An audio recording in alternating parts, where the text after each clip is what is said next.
जय हिंद मेरे साथियों। अंत्योदय सिविल सर्विसेज एकेडमी में आपका स्वागत है।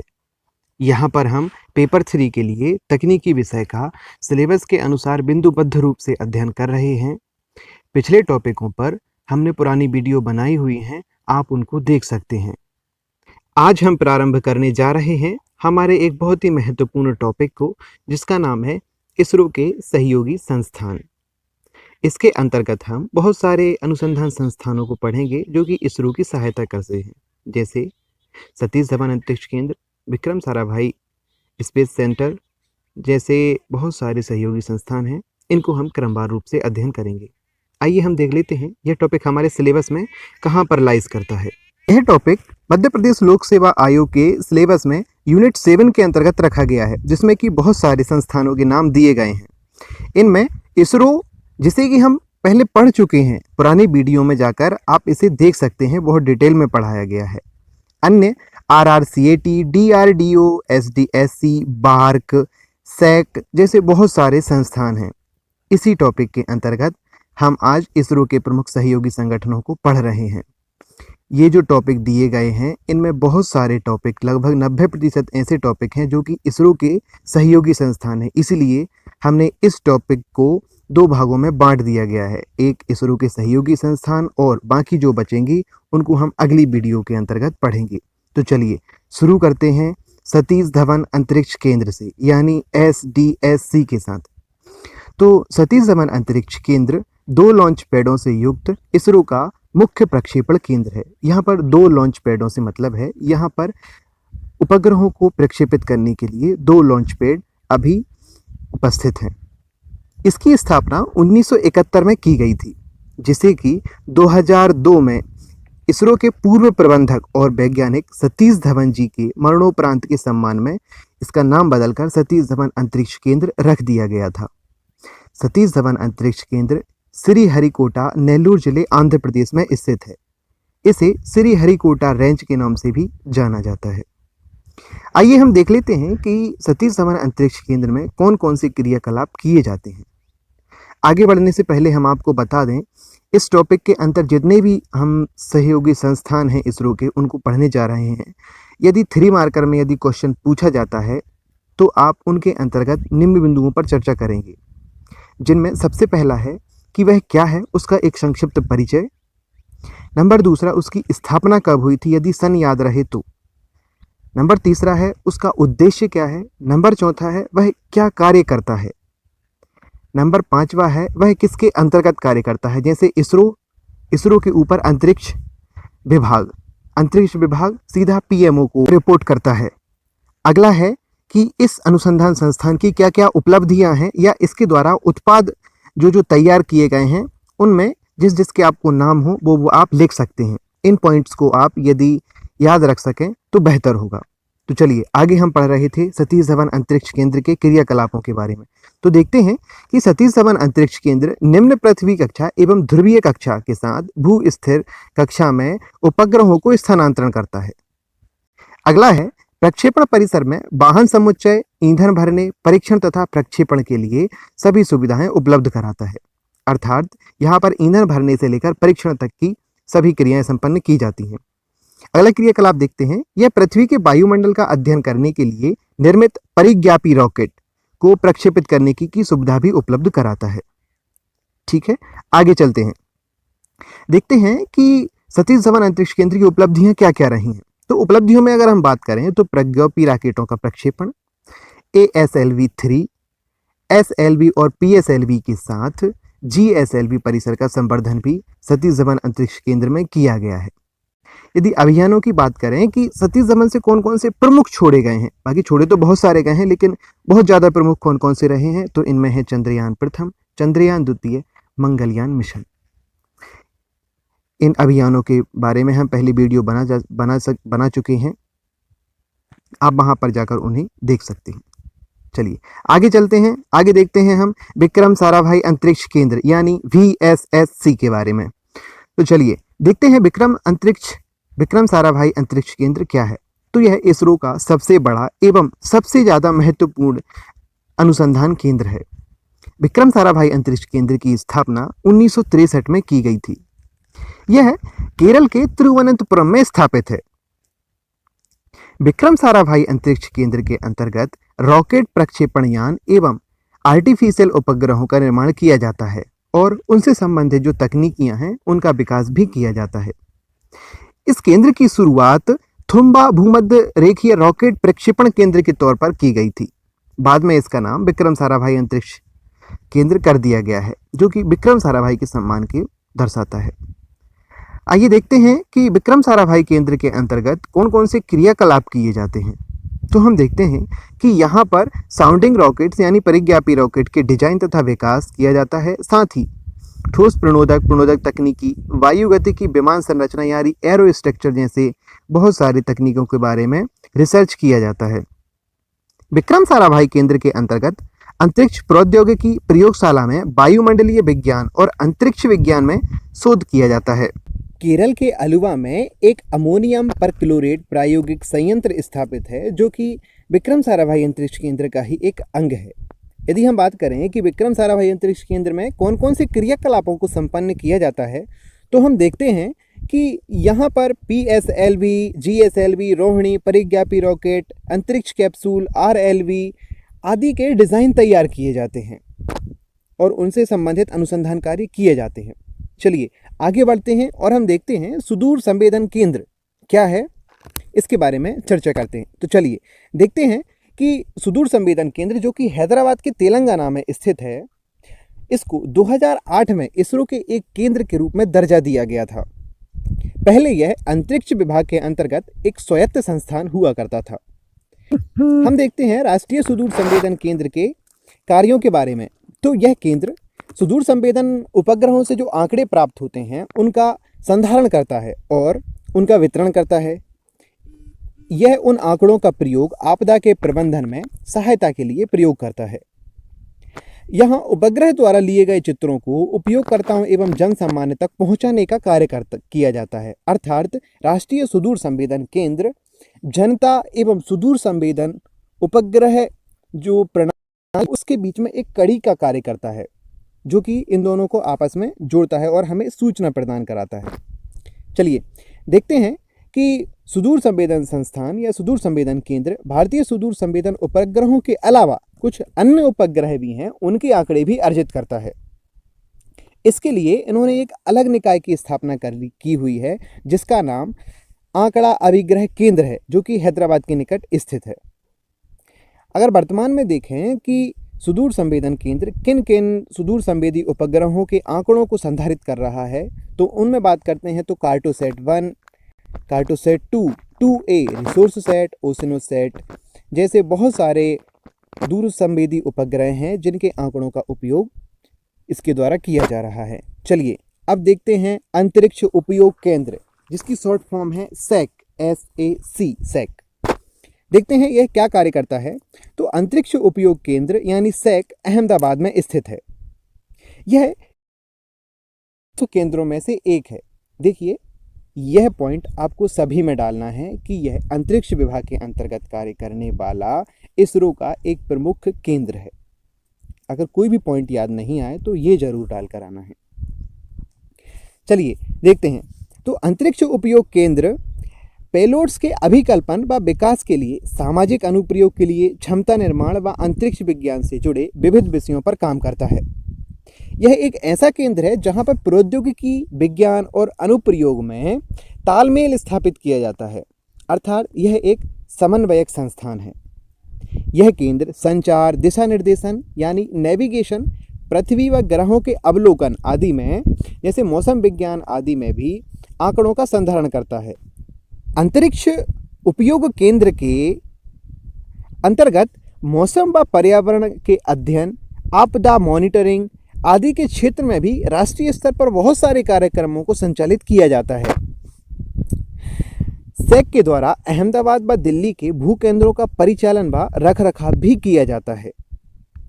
यदि हम बात करें कि सैक किन के लिए अंतर्राष्ट्रीय स्तर पर किन कार्यों के लिए जाना जाता है, तो संयुक्त राष्ट्र से संबद्ध एक सेंटर है, centre for space science and technology education in Asia and Pacific सी। तो इस संस्थान के अंतर्गत बहुत सारी अंतरिक्ष विज्ञान और प्रौद्योगिकी के तहत होने वाली तकनीकियों में प्रशिक्षण से संबंधित कार्यक्रमों को संचालित करने में SEC एक महत्वपूर्ण सहयोगी संस्थान है। तो यह बहुत बड़ी उपलब्धि है। आइए आगे चलते हैं और बात करते हैं द्रव नोदन प्रणाली केंद्र यानी LPSC, liquid propulsion system centre. आइए करते हैं LPSC के बारे में।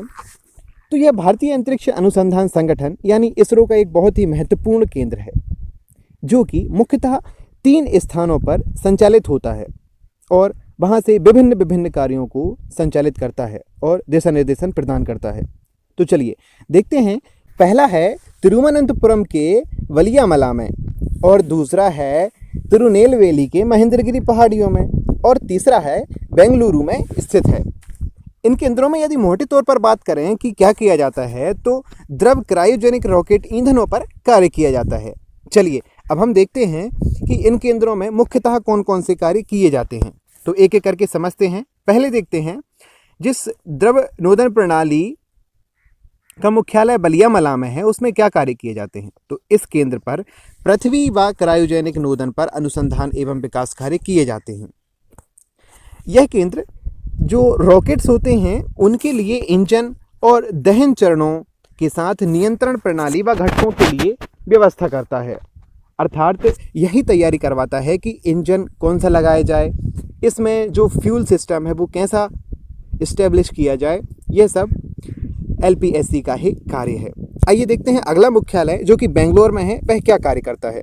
तो यह जियोसैट और IRS कार्यक्रमों के लिए उपग्रह रॉकेट प्रणाली को तैयार करता है। साथ ही यह मोनोप्रोपेलेंट नोदन प्रणाली, ट्रांसड्यूसर्स व अंतरिक्ष यानों के नोदक टैंक संबंधित प्रणाली को तैयार करता है। बेंगलोर में स्थित यह केंद्र विद्युत नोदन प्रणाली यानी इलेक्ट्रिक जो रॉकेट सिस्टम होते हैं, अंतरिक्ष यान प्रणोदक प्रमापन प्रणाली, उन्नत ट्रांसड्यूसर आदि के विकास के लिए कार्य करता है और साथ में कुछ TDP गतिविधियों को भी देखता है। चलिए अब हम देखते हैं भारतीय सुदूर संवेदन संस्थान जो कि देहरादून में स्थित है, उसके बारे में। यह बहुत ही महत्वपूर्ण संस्थान है।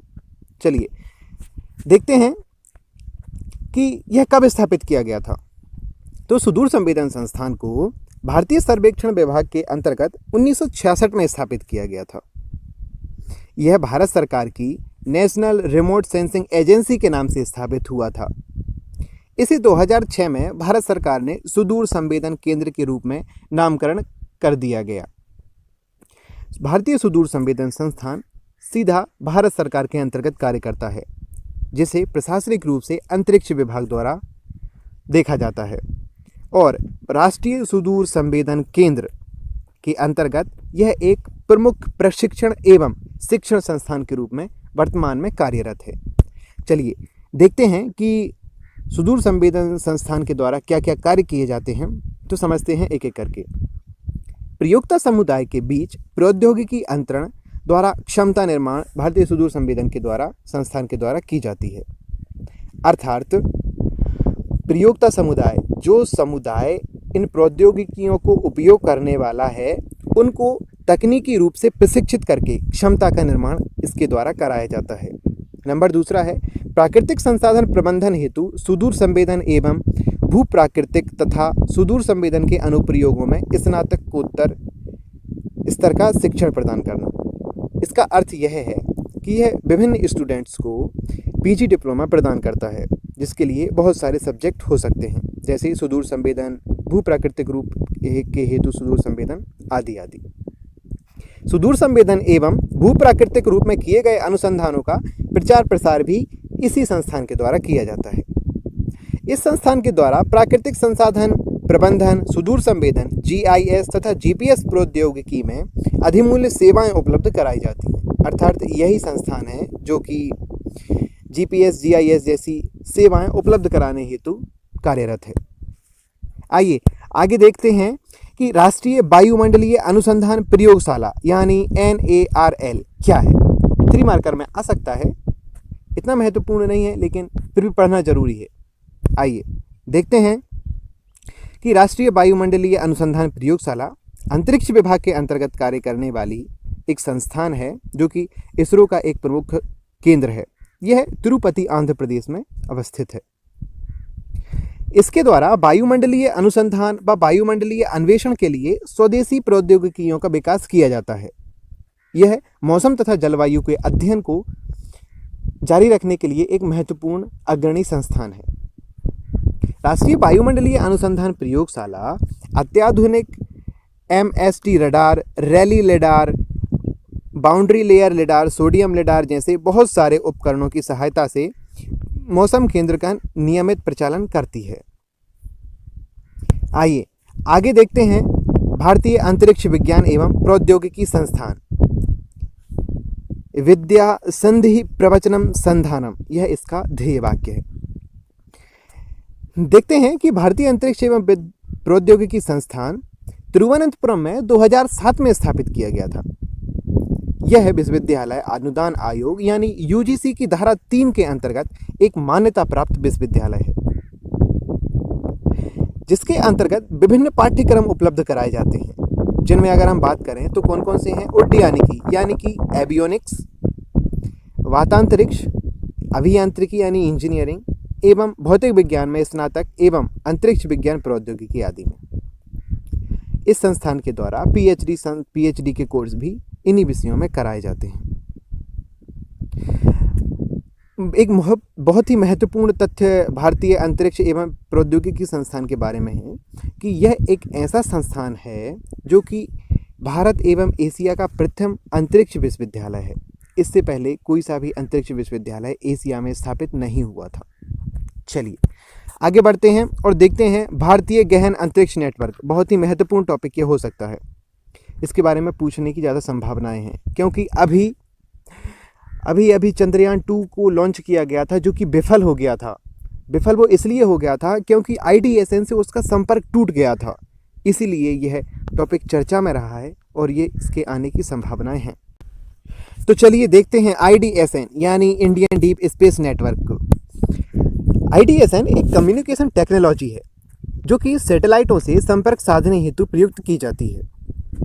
इसको स्थापित करने के लिए एक बहुत ही बड़े नेटवर्क एंटीना का प्रयोग किया जाता है, जो कि तरंगों को भेजे और सैटेलाइट के द्वारा उनको उपयोग करके जो रिवर्स रेस भेजी जाती हैं उनको उपयोग करके हम तक जानकारी को पहुंचा सके। IDSN का हब कर्नाटक की राजधानी बेंगलुरु में स्थापित है, जिसे कि 2008 में स्थापित किया गया था। IDSN का network electronic corporation of India limited के द्वारा किया गया था। जो हमारा IDSN है यानी इंडियन डीप स्पेस नेटवर्क, इसी तरह के नेटवर्क का उपयोग अमेरिका, चीन, रूस, यूरोप और जापान जैसे देशों के द्वारा भी किया जाता है।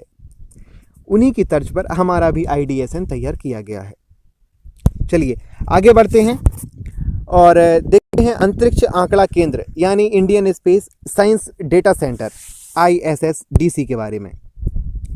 यह भारतीय अंतरिक्ष विज्ञान मिशन के पेलोड्स आंकड़ा अभिसंग्रह का प्राथमिक आंकड़ा केंद्र है। साधारण भाषा में कहें तो यह प्राइमरी ऐसा सेंटर है जो कि डाटा को एकत्रित करने के लिए प्रयुक्त किया जाता है। इसका मुख्यालय बेंगलुरु में स्थित है। यदि हम इसके प्रमुख कार्यों की बात करें तो हम देखते हैं चंद्रयान प्रथम, मंगलयान, एस्ट्रोसैट जैसे अंतरिक्ष विज्ञान के जो मिशन हुए हैं उनके पेलोड्स के आंकड़ों को और जो सहायक आंकड़े हैं उनको संसाधित किया जाता है और उनका प्रचार प्रसार भी किया जाता है। यदि हम बात करें कि ISSDC यानी भारतीय अंतरिक्ष आंकड़ा केंद्र के डाटा का प्रयोग किसके द्वारा किया जाता है, तो हम देखते हैं कि इसका प्रयोग विज्ञान के जो प्रधान अन्वेषक होते हैं यानी जो बहुत बड़े बड़े रिसर्चर्स होते हैं उनके द्वारा इसका उपयोग किया जाता है। उसके बाद जो कुछ संस्थान कार्य कर रहे हैं उनके जो वैज्ञानिक हैं वो भी इस डाटा का प्रयोग करते हैं और उसके पश्चात इसी डाटा को जन सामान्य के लिए उपलब्ध कराया जाता है। अब हम देख लेते हैं एंट्रिक्स कॉरपोरेशन लिमिटेड। देखिए यह टॉपिक हमारे सिलेबस में इंक्लूड नहीं किया गया है, लेकिन एंट्रिक्स का नाम बहुत सारे अखबारों में और रोज़मर्रा के दौरान में बहुत सुनाई जाता है, क्योंकि यह इसरो की एक प्रमुख वाणिज्यिक शाखा के रूप में कार्य कर रही है, इसलिए मैंने इसे यहाँ पर इंक्लूड किया गया है। संभावना है कि यह भी पूछा जा सकता है। तो चलिए देखते हैं एंट्रिक्स कॉर्पोरेशन लिमिटेड के बारे में। एंट्रिक्स कॉर्पोरेशन लिमिटेड इसरो की एक प्रमुख विपणन शाखा है।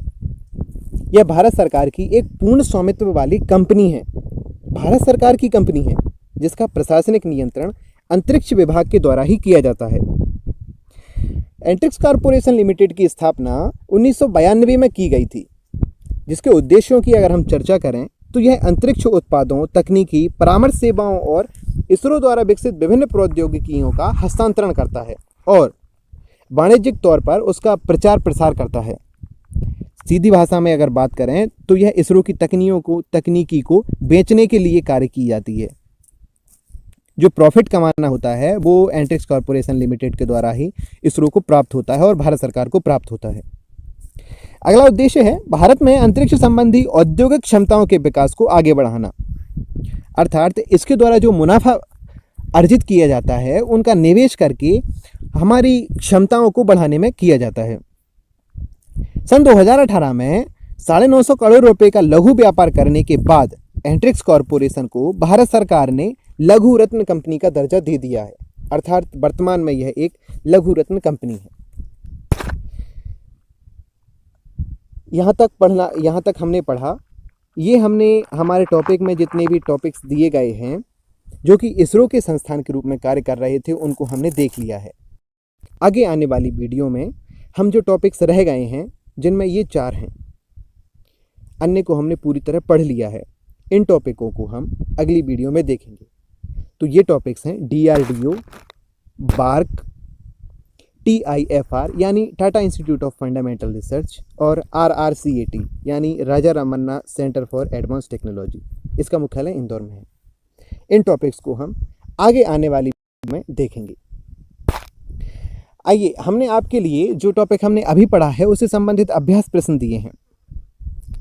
तो इनमें देखिए, सबसे पहला 3 मार्कर क्वेश्चन है IDSN यानी इंडियन डीप स्पेस नेटवर्क। मैं क्यों बता रहा हूं ये तो आपको लिखना है, चलिए कोई बात नहीं। अगला है LPSC, अगला है एंट्रिक्स कॉर्पोरेशन। 5th या 6th मार्कर में आप लिख सकते हैं भारतीय सुदूर संवेदन संस्थान। इस पर आपको संक्षिप्त टिप्पणी लिखनी है, अर्थात तो जैसा हमने बताया है वैसा आप अपनी भाषा में अपने प्रारूप में लिख सकते हैं। 11th या 15 मार्कर में पूछ सकते हैं कि इसरो के प्रमुख सहयोगी संस्थानों की ही वर्णन कीजिए आप। तो आपको एक खाका तैयार करना है जिसमें कि पहले एक डायग्राम बना के आप बता दें कि ये प्रमुख संस्थान हैं जो आपको याद रहें, और उनके बारे में जो छोटी छोटी जानकारी आपको रहती है उसके बारे में संक्षिप्त चर्चा प्रदान कर दें और आखिर में एक निष्कर्ष लिखकर इस प्रश्न को समाप्त करें। इन प्रश्नों के उत्तर आप हमें लिखकर ज़रूर भेजें। आप हमें इन माध्यमों से भेज सकते हैं। आप हमें जीमेल कीजिए antyodaya1998@gmail.com। हमें व्हाट्सअप कर सकते हैं 9691091795 पर, या हमें टेलीग्राम कीजिए 9039922718 पर। आपके उत्तर चेक करके इसी माध्यम से पुनः भेज दिए जाएंगे। आप इस लेक्चर की PDF डिस्क्रिप्शन में दिए गए हमारे टेलीग्राम एवं व्हाट्सएप लिंक पर क्लिक करके डाउनलोड कर सकते हैं और साथ में हमारे साथ जुड़ भी सकते हैं। यदि आपको हमारा यह प्रयास अच्छा लगा हो, हमारी वीडियो अच्छी लगी हो, तो उसे लाइक और शेयर करें। साथ ही में हमसे जुड़ने के लिए हमारे चैनल को सब्सक्राइब करें। धन्यवाद। जय हिंद, जय भारत।